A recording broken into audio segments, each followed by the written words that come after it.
of it. The Holy Spirit's function, what is she up to? Is to teach us how to experience oneness. But the Holy Spirit, in order to be an effective teacher, must teach us at a level that we understand, using language and symbols and meanings that we are familiar with and have already accepted into our mind. And then she can translate those symbols into a new set of meanings and definitions that we understand, but meanings and definitions that are more in line with the truth. So the Holy Spirit must use the language that our minds understand in the condition in which it thinks it is. Why is this worth mentioning? Every word in A Course of Miracles has a meaning that we all assumed we already had an understanding of. And that's the starting point. And all of those words are then translated by the Holy Spirit and used in a new way, in a way that's consistent with the laws of perception that the Holy Spirit is teaching. So today, we're moving on in chapter 25 to the light you bring. Turns out it is our beliefs, not reality, which shapes our worldview.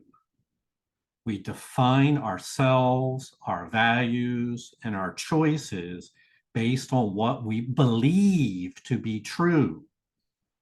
But how do we arrive at these beliefs? And why do people believe in so many different ideas? What are the rules that shape our beliefs? And how can they be modified if we find ourselves to have been mistaken? In this session, we will examine these questions and more in a quest to get to the truth. Welcome to Miracles on High Plains. My name is Jonica, your host, and our reader for today is David S. Minds that are joined and recognize they are can feel no guilt, for they cannot attack, and they rejoice that this is so, seeing their safety in this happy fact. Their joy is in the innocence they see, and thus they seek for it, because it is their purpose to behold it and rejoice. Everyone seeks for what will bring him joy as he defines it. It is not the aim as such that varies, yet it is the way in which the aim is seen that makes the choice of means inevitable and beyond the hope of change unless the aim is changed. And then the means are chosen once again, as what will bring rejoicing is defined another way and sought for differently. Mm-hmm. So we really, to understand today's reading, we really need to understand what was just said, at least at some level. And it's couched in language that is somewhat philosophical. What it says is everybody has a goal. They would like to be happy, joyous, but they define what joy is to themselves. That may not be, we may not all agree on what brings joy, but everyone will most certainly seek for joy and happiness based on how they define it. And so you treasure in your heart the thing that you believe will make you happy. And then you go about making choices in life based on your understanding of what you think will make you happy. And we know that many people spent a lifetime pursuing what they thought would make them happy. And then they accomplished the thing, their goal, and realized they were not happy. And tragically, many of them fell into despair at that point because they realized their whole life has been dedicated to pursuing something that now they realize was not in their did not deliver on the promises that they thought it would. So the key then is to be clear on what it is that is your goal. What is it that would make you happy?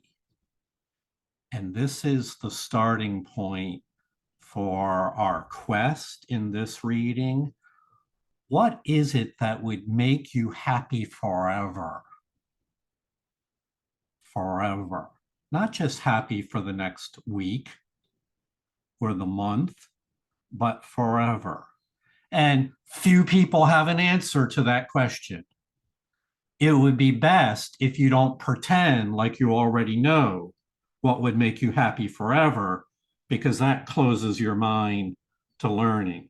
It'd be better to say, I don't know what happiness, true happiness is, but I'm willing to learn and be taught. And from that point, the Holy Spirit can then guide us.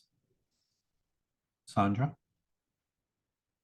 Yeah, for me, because this was confusing to me initially, because minds that are joined, I thought that I had to be joined with all my brothers and sisters' minds, and that if I wasn't, that there was something wrong with me.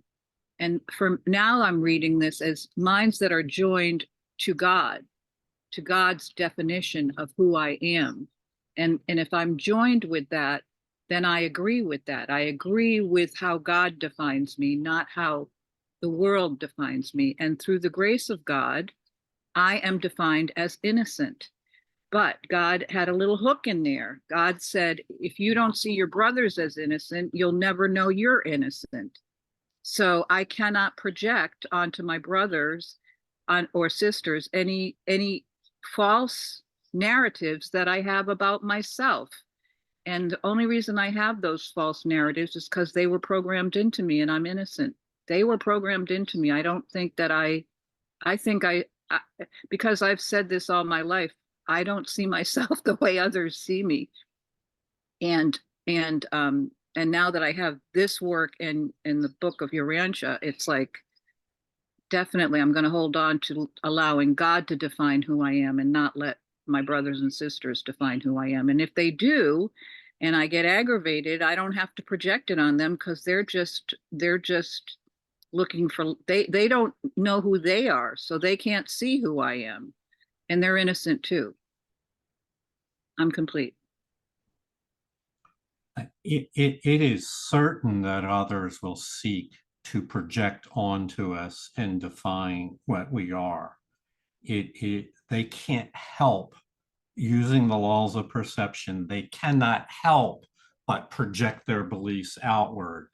So then, given that that is certain, it's up to us to decide what we do with those projections. And you're correct in realizing that we just recognize that we have a commitment to a different purpose, not to following other people's projections, but from following the guidance of the Holy Spirit. Noel? Question, last paragraph. It is the way in which the aim is seen that makes the choice inevitable. Would you comment more on in which the aim is seen, please? Yeah, so let's say my aim, Noel, is to be popular by having a lot of money so that people will like me. So that's my aim. And then my means, I kind of baked it into that. My means is I'm going to get very rich, and I'll have people that admire me and like me then. that would be always will the aim or the goal, also the purpose, be decided upon first, and then we'll find a way of getting there. This now translated in the Holy Spirit reality, the purpose and aim is to experience perfect peace. And that means harmony interior and within oneself, as well as peace with others. And the means to achieve that is through forgiveness and healing the mind. So, in summary, first we choose the purpose, the aim, and then we find a means of obtaining that aim. This is why I said that it would be better if we did not pretend like we understand happiness and have it all figured out. What would make you happy forever? A person that immediately has a knee-jerk reaction that they know is probably fooling themselves, or is probably bought into something that other people taught them, and they have not really questioned it and looked at it closely. So this is what the happy learner does, is learns to question everything that we've learned in order that the truth might prevail. May I say one more thing, Jonica, or is there not enough time? No, we can, go ahead.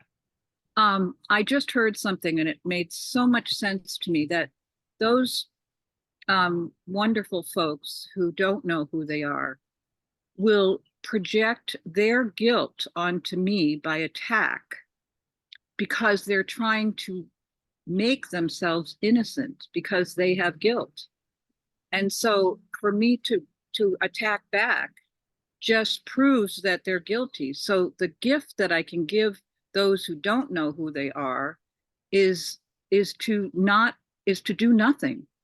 Just don't attack back. Just let them attack and maybe have a conversation with them in love and kindness, because they are really trying to basically steal my innocence, which they cannot do. They can't. That was bestowed by God. So it's impossible. So if I feel attacked, the best thing for me to do is just let go in love.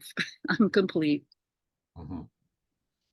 Yeah, and so the point that the Holy Spirit is trying to get us to is this state that's talked about in the first 2-3 lines, is recognizing all what Sandra said is what others may do, that how do we heal? And we heal through the recognition of our own innocence, which is not exclusive to us, but is shared by others. People can be very mistaken, but that does not make them guilty. They remain wholly innocent. And then once we recognize that about ourselves and that we share that attribute with others, then we feel no guilt and we project no guilt outward onto others. And this is how the world has changed.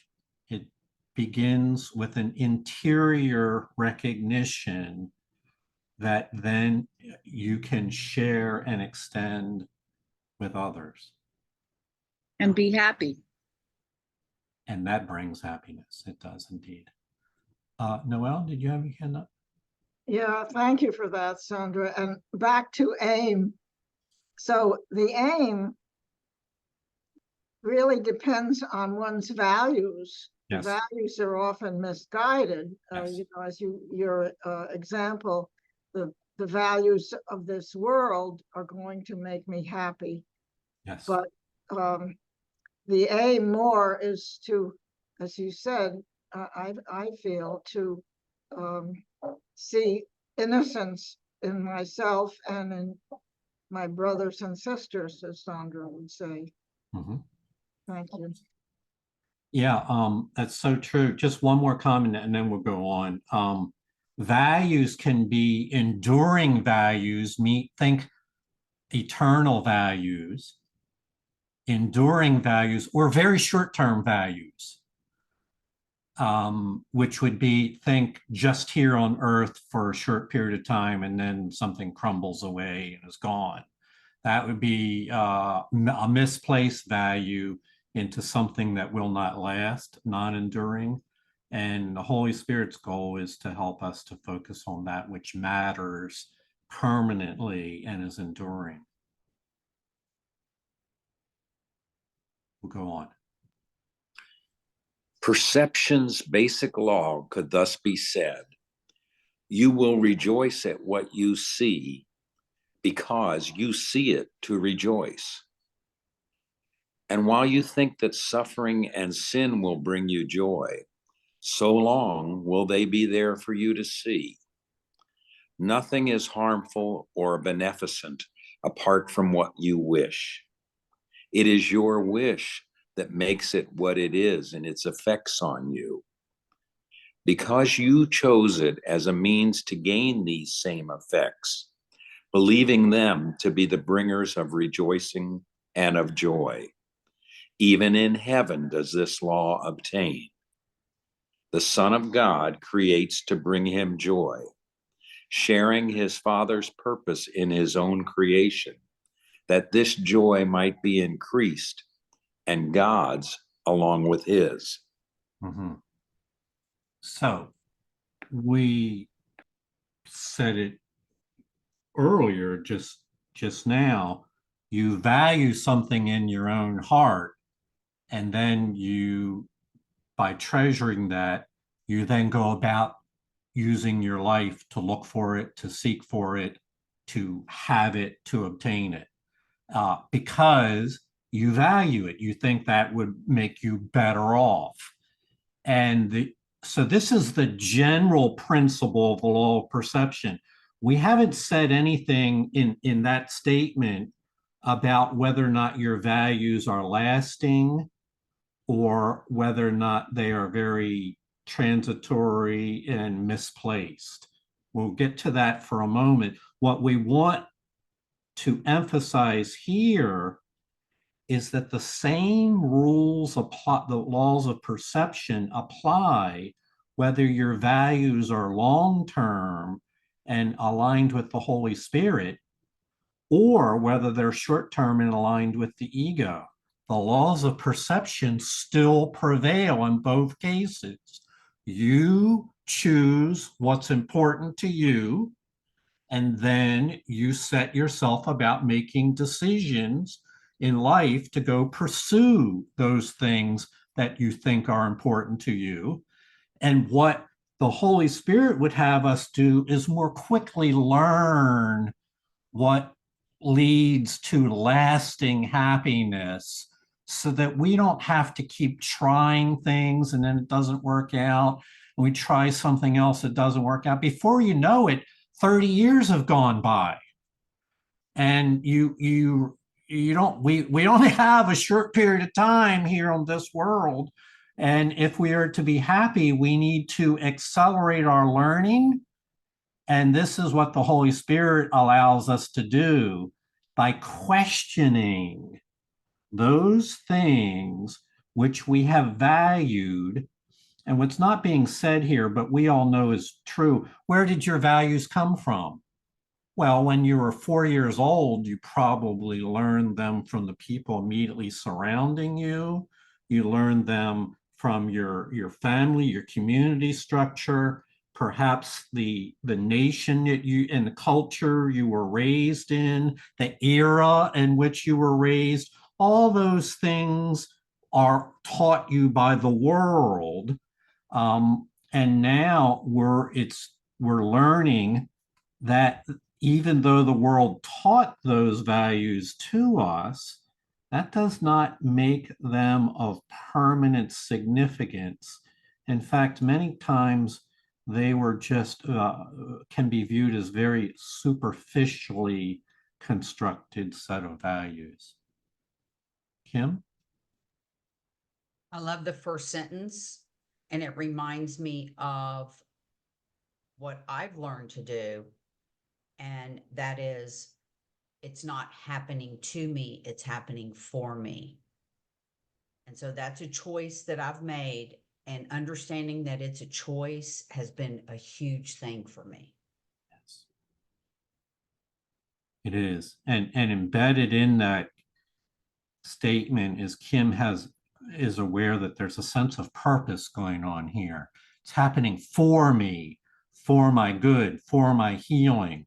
There's a purpose to these things if I'm willing to see it that way. Nothing was without a purpose.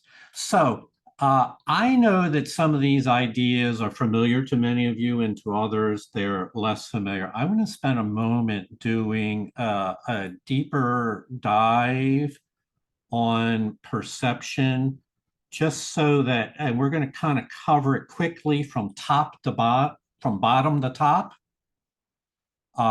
in 9 points. This is my own arrangement of these ideas based on A Course in Miracles. First of all, with the Course, we need to understand what perception is, that it's based on a set of things that we believe, ideas that we took into our mind. Doesn't mean they're true, but that we believed them, and we assemble these beliefs together into an outlook upon life. And it varies by culture, by nation, by eras. If there's a religious system, they all of that produces a great deal of variety in perception, because there's a variety of beliefs. Then we learn in the Course that these perceptions, these perceptual systems, are based on either a true or false foundation. No one told me this when I was being educated, that the values and beliefs that were being taught could be based upon a false foundation, could be based upon beliefs that I'm guilty, that I am lacking in love, that I'm separate and isolated, that based upon a belief that there is no creator, that it's up to me to decide what I am. So it's a recognition that there are both false perceptual systems and a true perceptual system. The true perceptual system does not receive a lot of press in our world up till now, whereas the false perceptual systems are, there's plenty of information about that, plenty of teachings about that. Then we learn that there are laws of perception, there are rules that govern how the mind takes things in, decides whether or not you find it acceptable, stores it away as a belief, that those beliefs remain until we decide to change our mind. These are laws of perception. And these laws apply everywhere in time and space, not in eternity, but apply everywhere in time and space. And broadly speaking, these first 3 points are the purposes of these sessions, is to help you learn these facts about perception, learn these principles. That I believe that is fairly mechanical, that you can study the laws, learn them, and you got them. But knowing it in your mind is not enough. Then we have to go on to the next layer. And this is where the real spiritual work of A Course in Miracles takes place. This is where we want you to be working. First of all, we learn that for true perception, there is a source that teaches true perception, and that's the Holy Spirit, and that is an interior guide, an illuminated interior guide that seeks to gently suggest to you the better way, and that you can choose to be open to that guidance, to seek for it, to ask for it. That would make a world of difference. Becomes a practice which continues to a broader set of practices. Think here the workbook lessons that now begin to train your mind from moving away from your knee-jerk past conditioning of beliefs and old messages, to no longer react to every situations according to that past, and instead look towards the Holy Spirit in the present moment for guidance. It's an undoing of old and false perceptions and a learning of the true perception system. This occurs for most people over years. This is not something you pick up in a weekend seminar. You can learn what it is, but the practice of training your mind, look how many years you had of training under false perception. So shifting out of that, learning to undo that and acquire true perception is a process. And then, having trained the mind, there becomes a period of applying it to your everyday experiences, so that when some person, action or behavior occurs that once used to trigger an emotional gut reaction in you, you no longer give that power, but instead you see it through innocent eyes that are forgiving and understanding, and are able to react to it now in a way that is helpful and healing for all concerned. These 3 points, and I'm summarizing at a high level, this is where the real transformational work, if I can use that word, work, occurs within the course. And it results in a 3rd phase, which is, we'll call it more advanced. If the 3 that we just mentioned are intermediate, the 3rd phase could be considered advanced. And that results in the following things. The mind is no longer a prisoner of false perception. It's no longer conditioned by ego reactions, and it becomes free, so that in every situation, Kim referred to this is being used for my good. In every situation, we view it as an opportunity to be healed and to be helpful. So we become free in the mind rather than bound to the past. And then there's also, we're really moving up the ladder here now. There's ultimately a state talked about in the course, which would be labeled as the perfection of true perception. This would be more a state where you don't fall back into old patterns and get caught and triggered again, but more and more the mind becomes so skilled in recognizing those temptations of the ego that you just immediately turn towards spirit. As a result of perfection of true perception, one enters into that lovely state called grace, which is where innocence and light shine through to everyone. And that prepares us for the end of perception. Remember, we're talking about stages of perception here. Grace is the closing chapter that leads to the end of perception.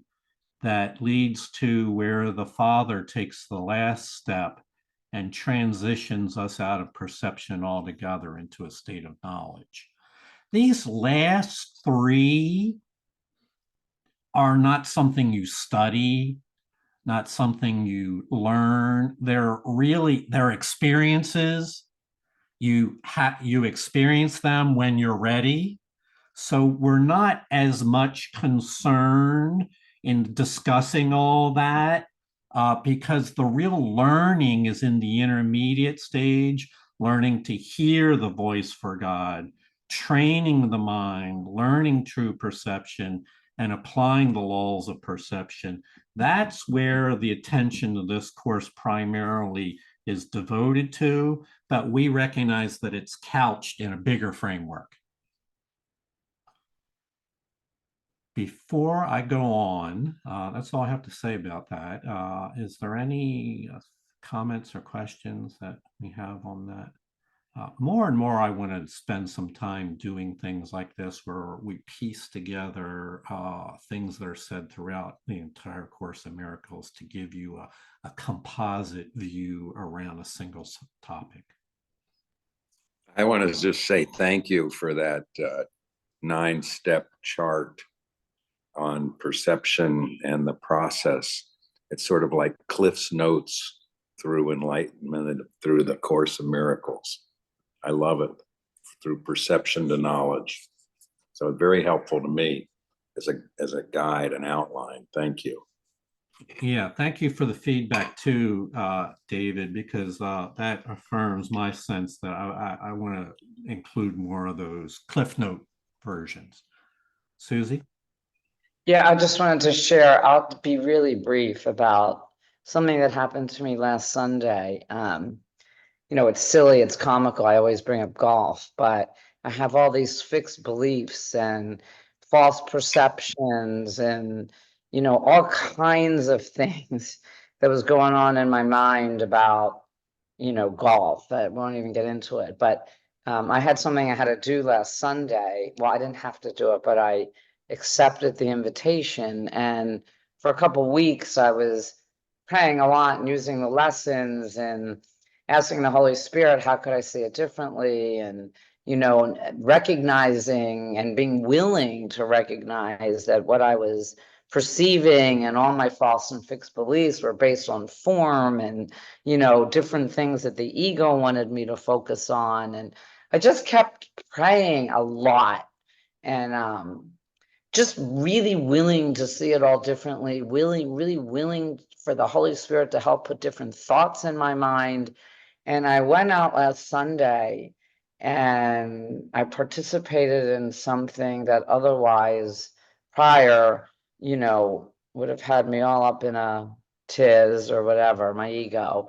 And I kind of went with like, it wasn't of my own doing, you know. I kind of went with no thought and just experienced like some real joy and happiness. And I felt like in a state of grace that like I had been given like this freedom of all my false perceptions. And I just sort of had no thought. And it was just a beautiful, wonderful experience. So I know that this is possible. I know that healing is possible. You know, I don't know that I'll stay in this state. I don't think so, but I know that it's possible. And once I experienced it, I can never be the same because I know that it can happen depending on my willingness, depending on my utter willingness to really want to choose again and be rid of my old false perceptions and fixed beliefs. So I just wanted to share that because it was so hopeful and just and amazing. It's like I want to sing the State of Grace or whatever that song is. Anyway, I'm complete. Great, thank you. Yes, we all look forward to those experiences of freedom. They, as Susie said, it may not be permanent or lasting, but the experience of it is very valuable. It's the validation of what it feels like to be free of guilt and of the past and of false perception. Jerry? Susie, if you can you explain the context of what you just talked about?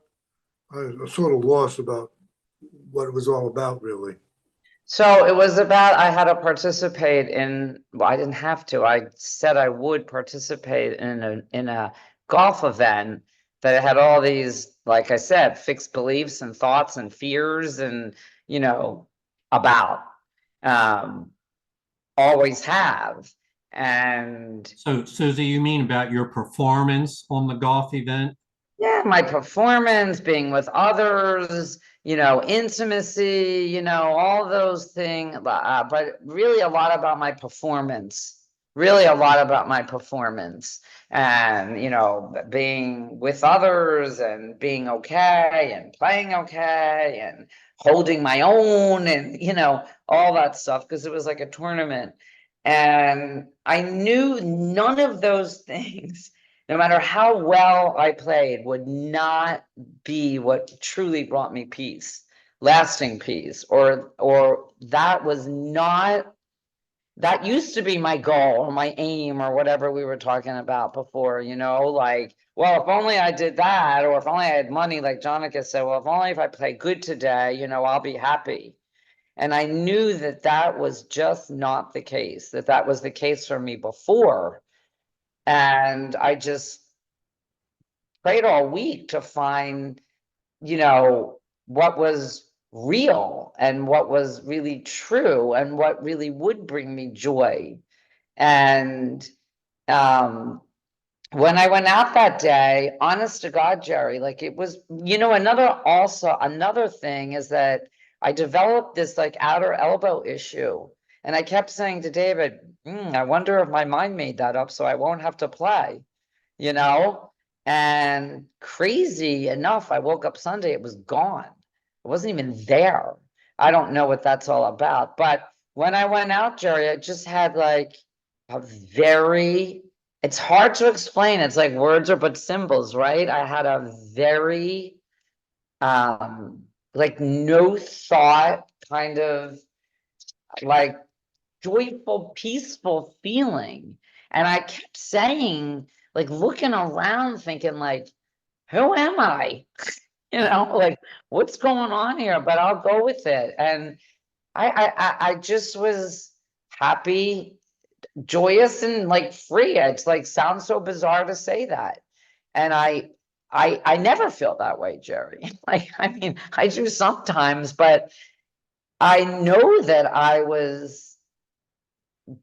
took the Holy Spirit with me, and I know that I was being guided and I was willing to just like be with the Holy Spirit and not be with Susie, the ego. And I had a completely different transformative experience where it was almost hard to, like, I was just very present. Yeah. You know, I don't even know how else to explain it. Yeah. And Yeah. So Thank you, this is an illustration of what is our aim. So on one level, it might appear that people participate in a sport to enjoy themselves. All right, I think that's reasonable. But at the same time, they can be filled with dread and anxiety and performance issues and all that, which is not enjoyable. And so the Holy Spirit would take our confused set of values.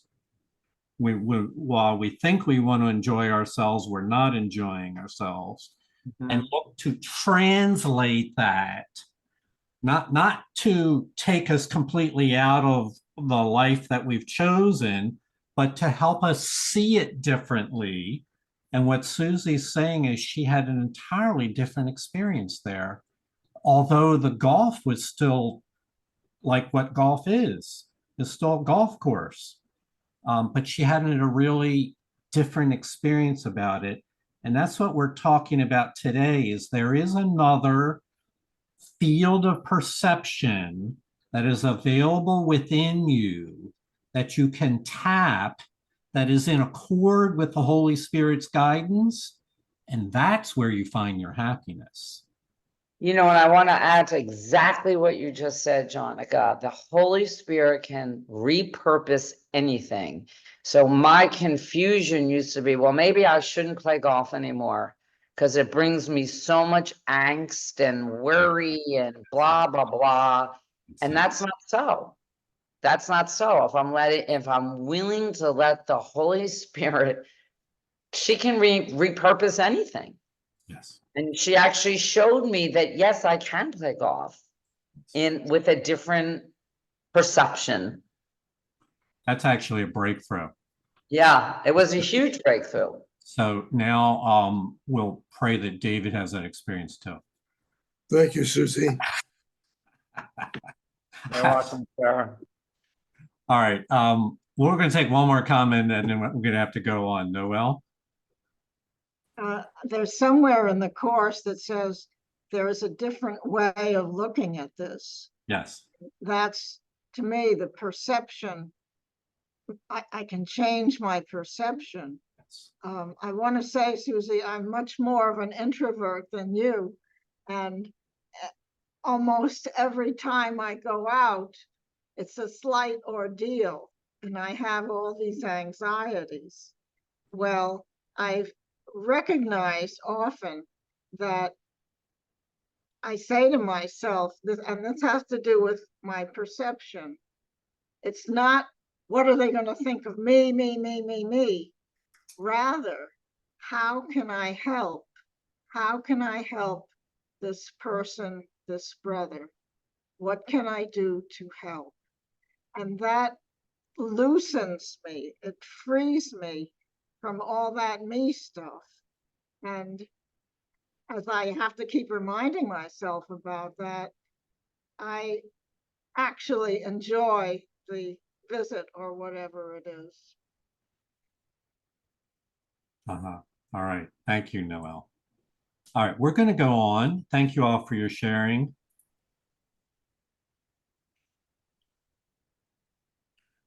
You, maker of a world that is not so, take rest and comfort in another world where peace abides.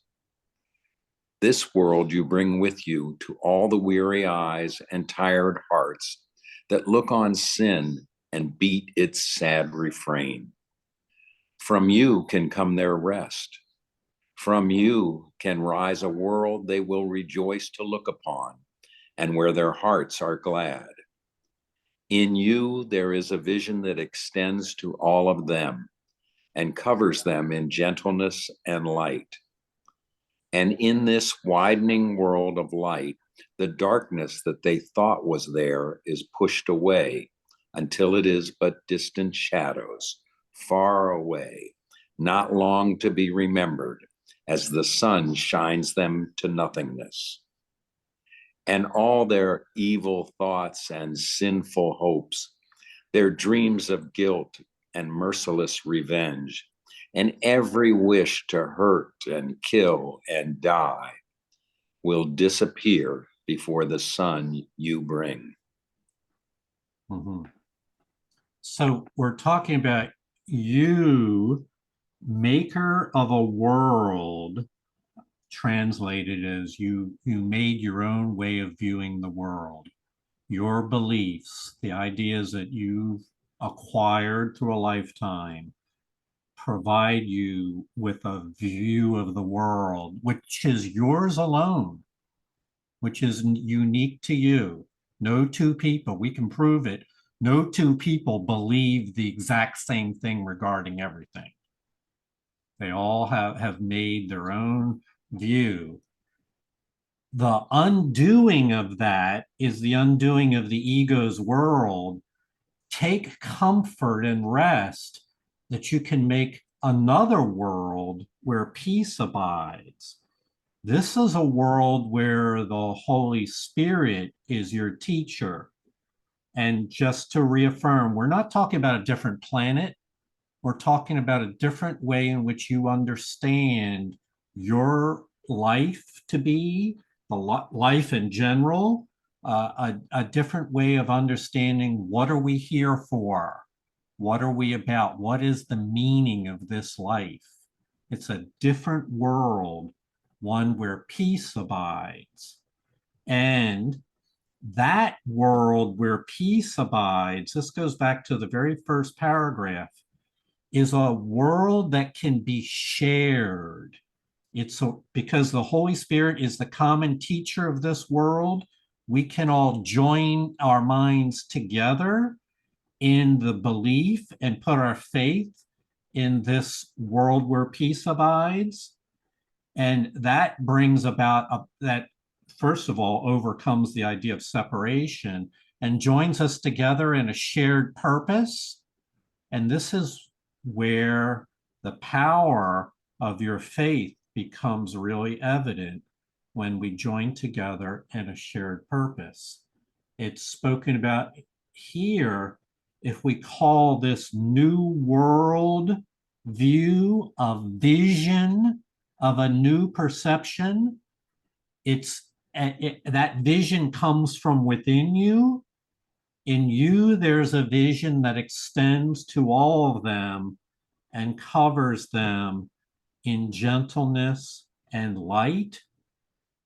This is also what the state of grace is about.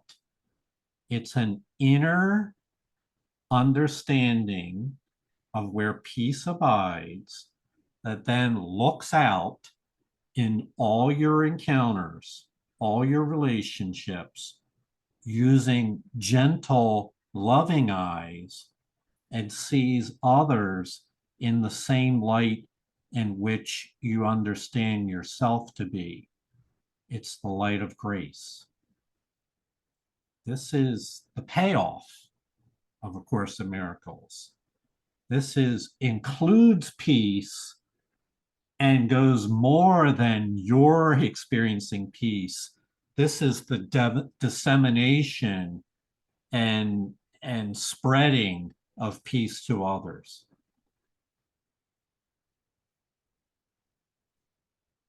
But first, we must learn to undo the old ways. Would you not do this for the love of God and for yourself? For think what it would do for you. Your evil thoughts that haunt you now will seem increasingly remote and far away from you. And they go farther and farther off because the sun in you has risen, that they may be pushed away before the light. They linger for a while, a little while, in twisted forms too far away for recognition, and are gone forever. And in the sunlight, you will stand in quiet, in innocence, and wholly unafraid. And from you will the rest you found extend, so that your peace can never fall away and leave you homeless. Those who offer peace to everyone have found a home in heaven the world cannot destroy, for it is large enough to hold the world within its peace. In you is all of heaven.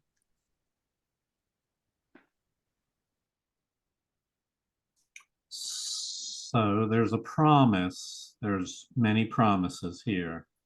It's a promise that you can change your mind, that you can undo the world to which you learned in the past, and that you can be taught by the Holy Spirit about this new world. But it requires your active consent and cooperation. Would you not do this for the love of God? And for yourself, and for everything that you hold valuable in this world. Would you not do this? Would you not gladly surrender the prison of the ego for the freedom that the Holy Spirit brings. So Course in Miracles invites you to become a participant in this process of transformation. The Holy Spirit is certain of your qualifications to walk in a state of grace. She's certain, but we are not certain of ourselves. And that's where the undoing occurs, is our own uncertainty about ourselves to walk in a state of grace. And here's the good news. When that uncertainty about ourselves is gone and we become assured of grace functioning within us, we've already been told in you is all of heaven. When we are assured of that and our certainty has been washed away, there is nothing that stands in the way of shedding grace in all of your encounters, in all your relationships. Until then, we are still in a learning journey where we have freedom sometimes, but not always and everywhere. And so that's an indication there's more learning to go. Forgiveness is not complete. But the quest for an ever increasing doses of peace is one that you'll enjoy. You can be sure of your investment in more and more peace will pay dividends that will make you happy. Think about that for a minute. If I invest more and more of myself in the quest for peace, can I be sure that that's going to return happiness to me? Yes, you can be sure of that, because there is no happiness without a state of peace. Susie? You know, I just wanted to share something about that experience as well. I had mentioned that I had this elbow injury, right? And prior to all of this work, I would have been practicing and practicing and practicing and hoping that I did well, and blah, blah, blah, blah, blah. And I hadn't played golf in like 10 days because I wasn't able to. And I kept saying, well, if I don't play Sunday, I don't play Sunday. I'll just ride or whatever. All along praying and praying and praying. And I don't, you really don't know what anything is for. Like, I think the fact that I was able to just have rest and healing and healing of my mind allowed me to wake up Sunday without my elbow hurting me and just in a peaceful state, and all those evil thoughts, right, seemed very remote. And I wasn't afraid. And it's just really was a profound experience. And I think that the elbow injury helped. It helped me not get all crazy at the range practicing. And I don't know, it was just a very, it was like heaven, truly, like heaven on earth, as we talk about. Like, otherwise I would have been in a state of hell. So, yeah. But I, as Noelle said, I really was willing to look at it all differently. So, and like we say, like she just said, I was a joy to be around instead of a jerk to be around, I was, and that's the truth. That is really the truth. I'm able to see that is the truth. I was able to bring, light and love to the Course around others instead of my old angry self on the Course. So anyway, that's it. All right, thank you. I can attest to that. You were there.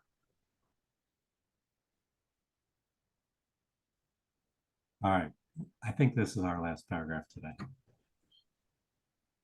In you is all of heaven. Every leaf that falls is given life in you. Each bird that ever sang will sing again in you. And every flower that ever bloomed has saved its perfume and its loveliness for you. What aim can supersede the will of God and of his Son? That heaven be restored to him for whom it was created as his only home. Nothing before and nothing after it. No other place, no other state nor time. Nothing beyond nor nearer. Nothing else in any form. This can you bring to all the world and all the thoughts that entered it and were mistaken for a little while. How better could your own mistakes be brought to truth than by your willingness to bring the light of heaven with you as you walk beyond the world of darkness into light?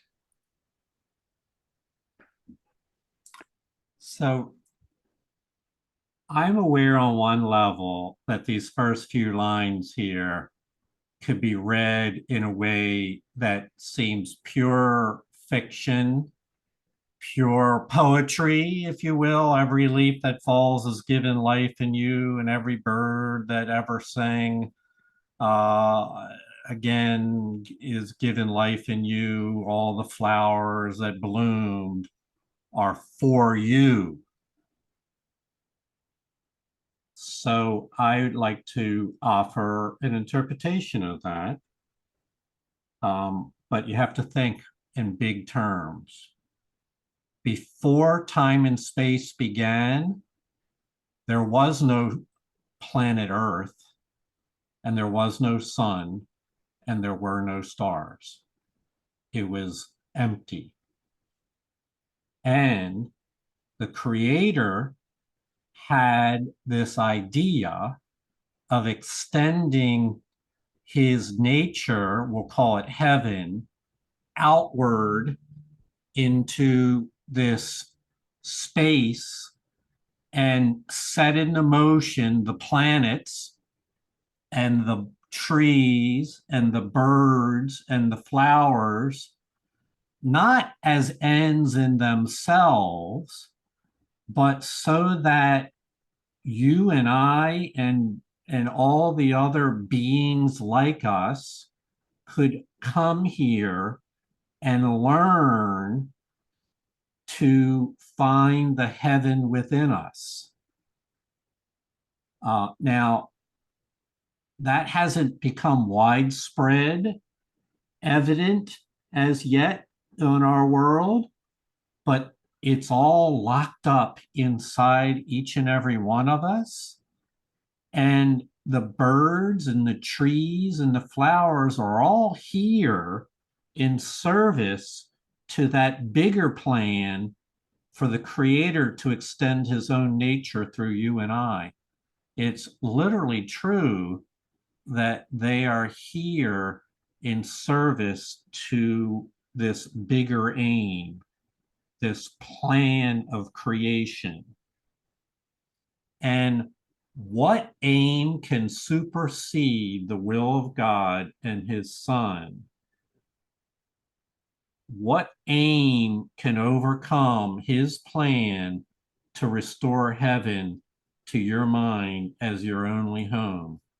I would submit that while we can delay in time, and certainly we can be mistaken and mistaken again and mistaken again, there is no superficial plan which can overcome the plan of creation.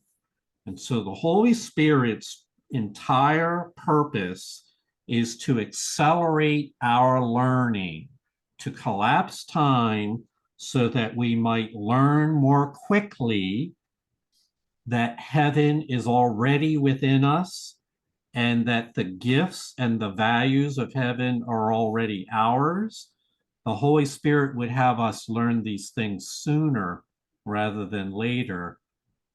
And so the laws of true perception are being taught to us so that we might be happy learners and gain from this teaching quickly. Kathy? This reminds me of lesson 30, God is in everything I see because God is in my mind. It says that we look within, but we also look without. It's equal, that it's both. God is in everything. And that is so, it's like the totality principle. It's like he's in everything and everyone.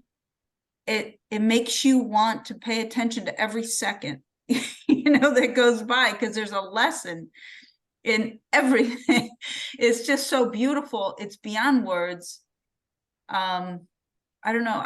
When I was young, I tried to think of a time when I didn't exist. I don't know, I was about 8 or 9 years old, something like that. And I was like, did I ever not exist? And I couldn't remember being born. I couldn't remember, it was like, I think I've always been around, and so I've that was when I was young, but we existed in heaven, and then we came here to have this experience. So I just wanted to share that, because he's in everything and everyone. Yes, so we have forgotten that heavenly existence before, but the goal of the course is to help us to remember again. And that's what we talked about when false perception is replaced by true perception. That clears the barriers that interfere with our remembering, and then the memory of God returns to our mind. And so it's a journey of perception. We are already heavily invested in perception based upon what we decided was true. And so the Holy Spirit is using our skill set, our existing skill set in practicing perception, but now redirecting it. The direction is definitely different towards a new aim, the restoration of the memory of God to our awareness, which, as Kathy was just saying, it involves looking within and recognizing the light within. And it also then involves looking without and projecting that light without onto our brothers, who are then also changed by our perception as well.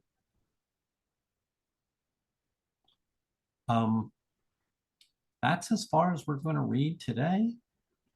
That was the laws of perception. That was one take on the laws of perception, not the final take by any means, but powerful laws that are already in place, that you've already been living by, now repurposed towards the role of healing and bringing inner peace. So we'll look forward to exploring this more on our next sessions, and hope that you have a peaceful day. Namaste. Namaste. Thanks, everybody. Namaste. Namaste. Thanks, everybody. Thanks, Heather. Good day and a good Thank you weekend, for reading, everybody. David. You are welcome. My pleasure. Christoph, good to see you. All right. See you soon. Yep.